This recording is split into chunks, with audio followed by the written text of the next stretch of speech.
Hello and welcome to the Starting AdMech series for 9th edition, the series where we go from your first purchase to your first 2,000 point army list and everything in between for the Adeptus Mechanicus forces. In this video we'll continue looking into the different Forge Worlds, as we've already covered the top 3 Forge Worlds that the Adeptus Mechanicus can choose from, although there are many other Forge Worlds that are just as good. However, many of the additional Forge Worlds that we will cover are less likely to become independent standalone Forge Worlds within lists that are 2,000 points. However, many of these Forge Worlds can exist as supporting Forge Worlds that come along as a detachment to support one of the other Forge Worlds. In some cases, 2 of these secondary Forge Worlds may combine to form a very competitive force that can end up rivaling one of the main 3 Forge Worlds that are currently competing for the top spot. The first Forge World we're going to look at is a Forge World that is probably the most likely to be able to be a standalone Forge World, that being the Forge World of Agripinaa. Agripinaa is another Forge World that has climbed the ranks in terms of power, going from a world that was not particularly playable to one that may see a decent amount of play, especially as a supporting detachment, although it may surprise all of us and break out as its own thing. Like with all Forge Worlds, we'll begin by looking at the 2-part dogma that Agripinaa has to offer to its units. The first part of the dogma is that units within half range gain 1 additional armor penetration to their ranged attacks. This means that Agripinaa will generally favor longer range units, as the longer the range of the unit, the easier it is to get within half range in order to benefit from this ability. What's also interesting about this is that unlike the previously discussed Forge Worlds, this actually benefits the Rangers more than it does the Vanguard. Not simply because the Rangers' range is longer, but because they already have 1 armor penetration, making the additional point much more relevant, and because they have a stratagem that allows their weapons to become rapid fire, meaning that when you get an Agripinaa Ranger within half range of an enemy, each Ranger is making 4 shots, each with an armor penetration characteristic of 2.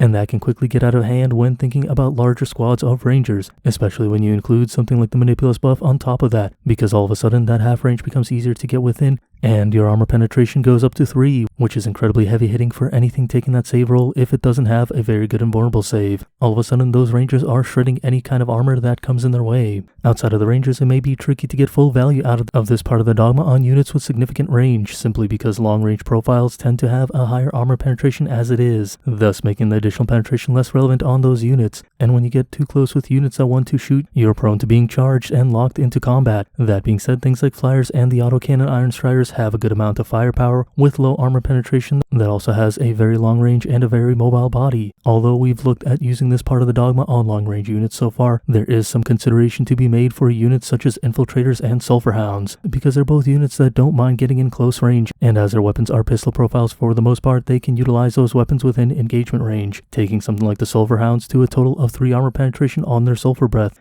And this buffed up version of the Sulfur Breath can be rather frightening for unsuspecting opponents, and as such, this is a great Forge World if you're looking into running those Sulfur Hounds. As for the second part of the dogma, it provides a defensive buff, which makes sense as once you get within close range, it's good to be able to counter their charge potential. What the second part of the dogma does is it lets any unit being charged with this dogma hold steady or set to defend if it's not already engaged by a different unit. For those who may not know what these abilities do, hold steady means you hit on 5+ instead of 6 if you're firing Overwatch, which can really make Overwatch that much more devastating, especially as they get that extra point of armor penetration from the dogma as well, while setting to defend adds +1 to hit on your melee attacks in that fight phase. Both are reasonable perks that will get their use throughout the game, especially if you're running things like Cataphron Breachers, because if an enemy charges a unit of Breachers, they can set to defend in order to make those Hydraulic Claws all the more deadly. Plenty of other units also benefit from either or both of these options, and it should not be discounted, as it makes it very annoying for your opponent to charge into your units. Moving on to the Warlord trait, Agripinaa gets the Versa Vengeance, which allows the bearer to select a unit within 6 inches and give them a buff that states if a model is destroyed by an enemy attack, you roll a d6, and on a 4+, that model makes 1 final attack with either one of its ranged weapons or melee weapon before being removed after all of the enemy attacks are made.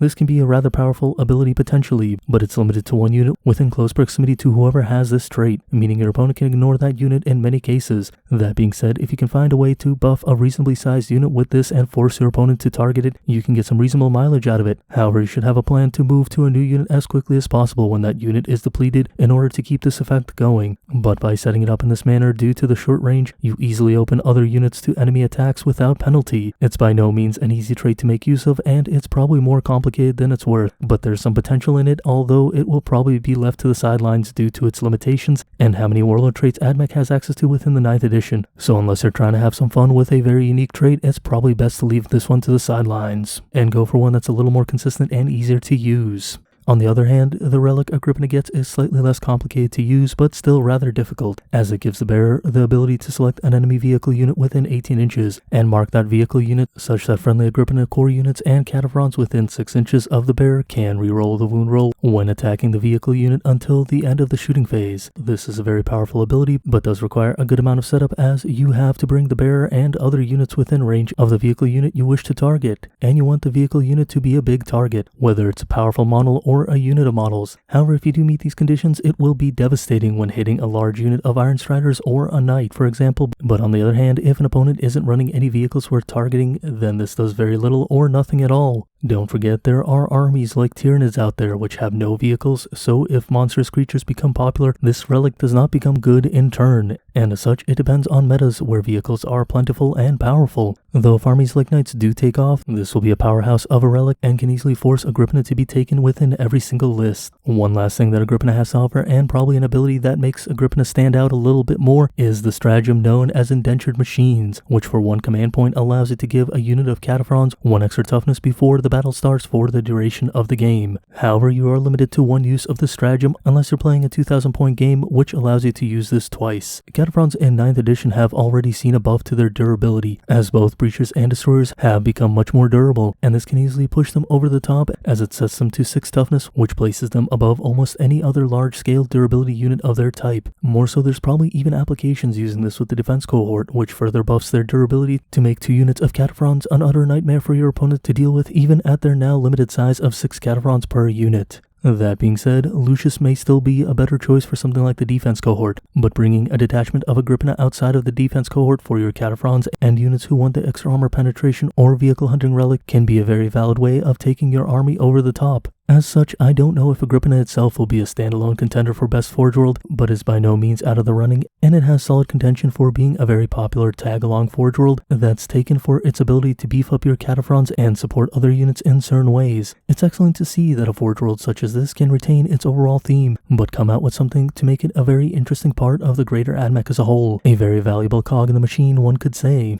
In 5th place is a Forge World that is hard to say where it actually belongs, but I believe it'll be one that'll be very interesting. That Forge World being the Data Horde Custom Forge World. The Data Horde Forge World is the first of the custom Forge Worlds we'll be looking at, and it has a very specific style of play that makes it a rather good option that will become rather apparent as we look at its Dogma options. And remember that a custom Forge World only offers the Dogma ability, which is composed of the primary benefit that you always have to gain, and then you select a secondary ability from a list of 3 possible options. The primary benefit of the Data Horde Forge World is the Magna Bond Alloys, which simply gives all vehicles with this Dogma a 6+ Feel No Pain save. Normally a benefit such as this wouldn't force you to skew list building because of it, but it's never a bad benefit to have when it functions in conjunction with other benefits to take it to the next level. With the Data Horde Forge World, this does end up being the case, as the secondary benefit that is the top pick will normally be the servo-focused auguries, and what this secondary benefit does is it allows you to reroll hit rolls for attacks made by Cognos weapons within half range. Where the secondary ability will matter is in the case of a list composed heavily of the Flyers and Iron Striders, considering all of the Iron Strider weapons are Cognos weapons with long range, and the Flyers have plenty of their own as well. Couple that with their fantastic mobility and the fact that all of them are vehicles, and all of a sudden you gain a decent amount of benefit from both the rerolls and Feel No Pain save. For the most part, this will be the combination that will make or break the Data Horde Forge World, but it does have 2 other options in terms of secondaries that we'll look at briefly. The first of these 2 other options is the Auto Savant Spirits, which has 2 benefits in itself. The first being that at the start of your command phase, vehicles regain 1 wound, and the second being that vehicles are treated as having doubled the remaining wounds to determine their bracket. The second part of this ability is more important than the first part, as it will allow your vehicles to function in the bracket higher than they currently are normally. But not all of your vehicles have brackets, and in many cases, if an opponent is targeting them, they will try to destroy them fully as opposed to damaging multiple vehicles and leaving them all alive. There is one case I can think of where this ability can be rather useful, and that being the situation in which a single Iron Strider or Castellan robot explodes in a large unit of them, dealing mortal wounds to all survivors. In that case, this can potentially mitigate that damage on your models, which is nice, but it's a niche scenario for the most part and is rarely going to happen, as your opponent will normally continue blowing up the unit they started shooting at in the first place.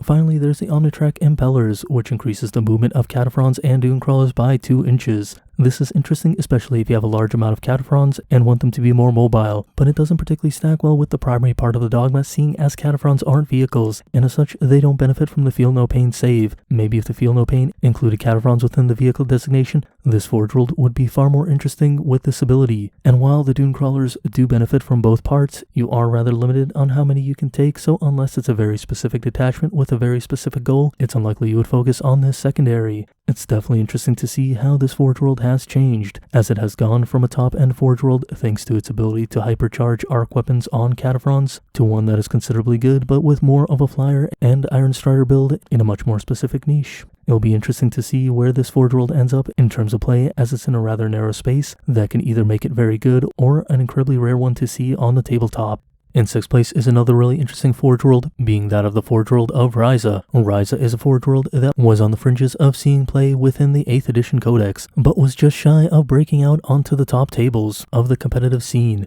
However, in 9th edition, Ryza has seen an improvement, and while it may still be just shy of being a primary world you build your list around, it does have a chance, and it has an even better chance of being a specialist detachment within a larger army that serves as a serious melee threat. Before we look at the abilities Ryza brings to the table, I would like to note that it isn't only what Ryza brings to the table that has made it much better, but also the fact that AdMech now have far more melee-based threats thanks to Sicarians, Dragoons, and other units becoming substantial threats. As such, AdMech as a whole is much more capable of taking advantage of what Ryza has to offer now. To begin with the Ryza abilities, we'll look at the two parts of the Dogma, which is aptly named Red and Cog and Claw. As the first part of the Dogma offers you +1 to the wound roll of any unit that has charged, was charged, or performed a heroic intervention within this turn. Gaining +1 to the wound roll is incredibly powerful on melee units, as it can easily equate to being more than +1 strength within combat, which is rather good and can stack rather well with some of the strength modifiers that AdMech have to offer. To give context to how powerful this can be, imagine a unit of Sicarian infiltrators with taser goads engaging a unit of Plague Marines. They would normally wound on a 3+, as they are strength 6 attacking toughness 5, but with the additional +1 they now wound on a 2+, meaning they essentially gain the equivalent of 4 strength from this ability. And as the taser goads only do 1 damage each but can gain exploding hits, they bypass the Death Guard's disgustingly resilient ability for maximum damage. Don't forget, this part of the Dogma doesn't only benefit your offensive units, as units that don't particularly want to be engaged still benefit from this and can put out some extra damage as a result that they'd otherwise fail to do when an enemy charges them. And while those units might still be destroyed, it's better to put out a little damage before going down than it is to just go down for no benefit.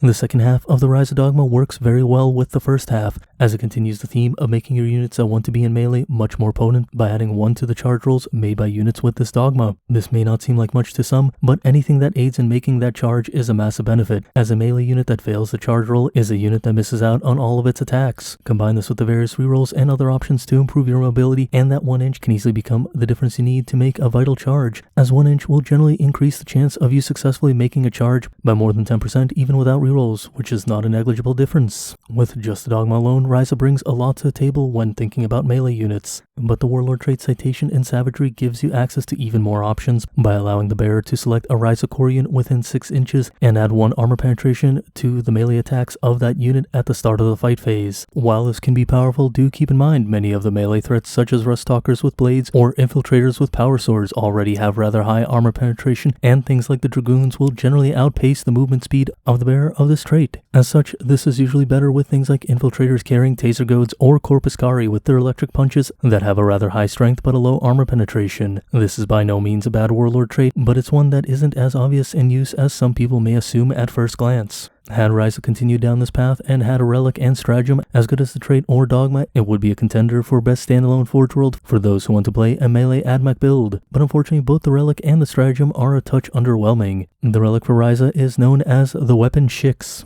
or XCIX, which can be read as the Roman numerals for 99. And this relic isn't the worst in the world, upgrading a Volkite Blaster to have an additional strength, making it strength 7 and giving it 2 additional armor penetration when it didn't have any before. This isn't terrible, but with all of the amazing relics we have now, this really doesn't make the cut, as it's just another weapon that only has 3 shots and is very limited in terms of the models that can carry it. Maybe if it had a strength of 8, it would be more interesting, as that would be a major breaking point as far as strength is concerned, allowing it to wound much more easily against toughness 4 units and toughness 7 or toughness 8 vehicles. But at strength 7, it's just too clunky. Even if the strength was higher, a relic that's a single weapon must be powerful enough to compete with all of the other relics out there that buff entire squads, which is a hard task in itself. Now where the Ryza Relic is one you can have some fun with, the Ryza Stratagem is confusingly bad. The new version of their stratagem, known as Plasma Specialist for Ryza, has been nerfed into the ground, seeing a command point increase to 2 command points, when before it was only 1 command point. And in addition to the cost increase, the only thing it does now is increase the damage of plasma weapons by 1, instead of adding 1 to the damage and wound roll as it did previously in the 8th edition codex. This is a baffling change, as even in the 8th edition codex, when the stratagem was half the price and gave that all-important +1 to the wound roll,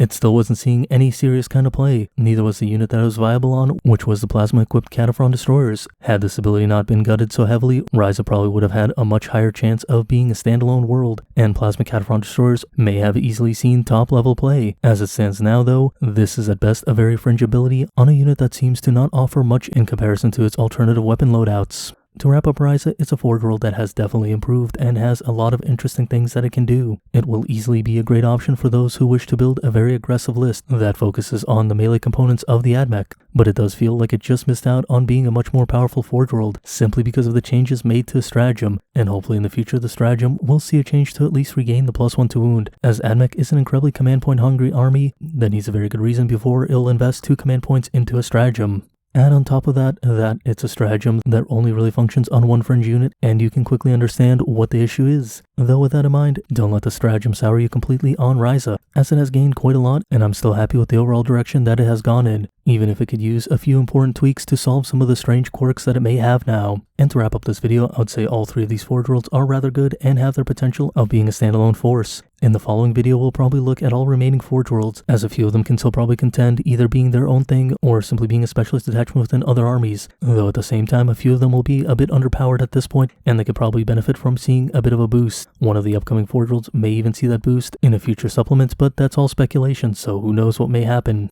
Anyway, as always, if you've enjoyed the content, please remember to like and subscribe, as it really does help the channel out. And if you know anyone who can benefit from this video or any of the other videos on my channel, please do share the content, as it can help other players out in terms of buying and building an army. And as always, I'd like to give a shout out to my patrons for supporting the channel. Thank you very much, you guys are awesome people. And regardless if you're a patron or not, thank you for watching and have a great day. See you next time. Bye.